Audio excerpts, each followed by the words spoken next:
If I just before I go on to the next question, if I may act here as a little bit as an advocatus diaboli,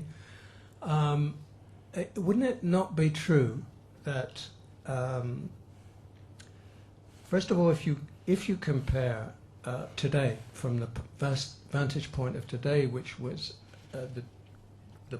I think the drift of the question, if you see a creeping process in Europe of what some have called, and even myself in my book on a lethal obsession, have a chapter called Welcome to Eurabia, as a looming prospect of the coming decades.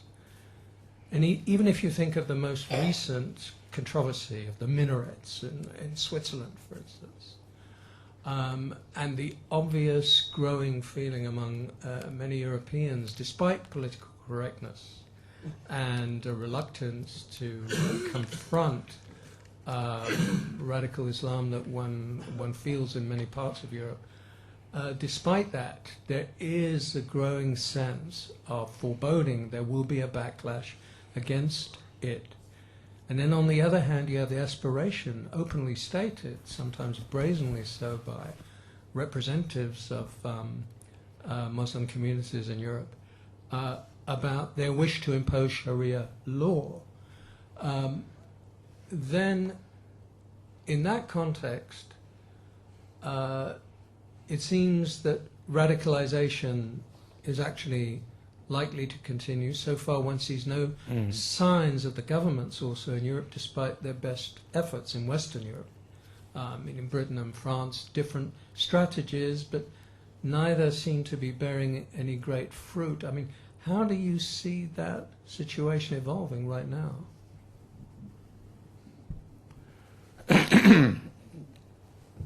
The first difficulty is that we have no reliable statistics as to the numbers of Muslims in Europe at the present time. Most European countries do not have a line for religion in their census forms, and added to that, a good deal of the migration is illegal.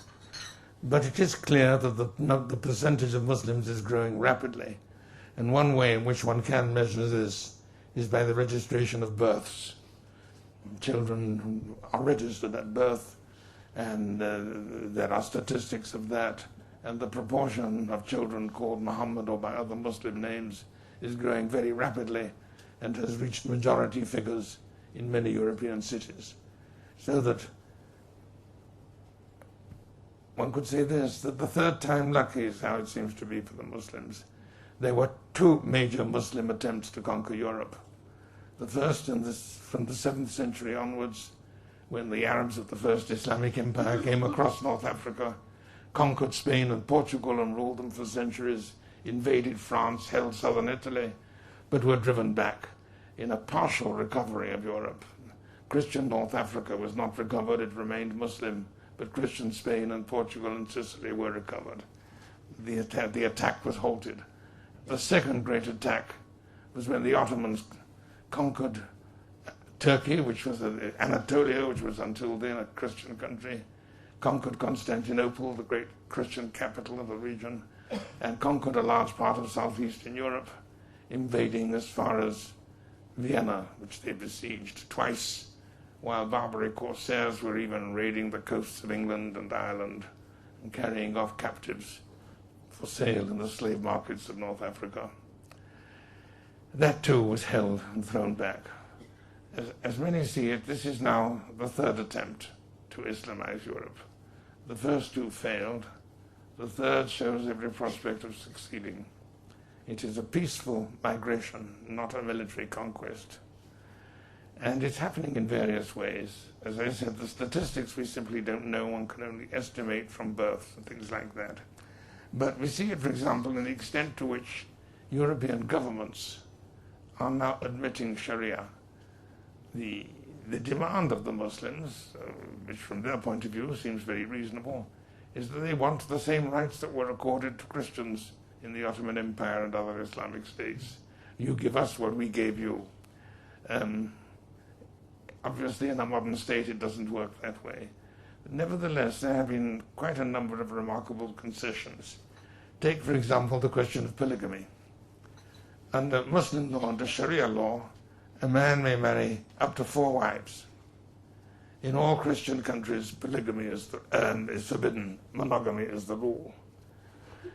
It is forbidden in Europe to contract a second marriage if you have a living wife in the country. But if a Muslim in France, shall we say, goes back to Morocco for a holiday and comes back with a second wife, the marriage was contracted in Morocco, it therefore did not violate French law, but the marriage is recognized. And the same happens in most other European countries. The marriage has to be done abroad, but it's recognized when they come back. It's recognized in 2 important respects, in tax returns and in welfare benefits. There we see the progressive Islamization of the social order. We see it, for example, in the educational system and in public discourse generally, where Islam now enjoys a degree of immunity from criticism or even comment that Christianity has lost and Judaism has never had. Certainly, the future of Europe is in question. The Syrian philosopher Sadiq al-Azam said a few years ago, there is only one question that remains concerning the future of Europe. Will it be an Islamized Europe or a Europeanized Islam?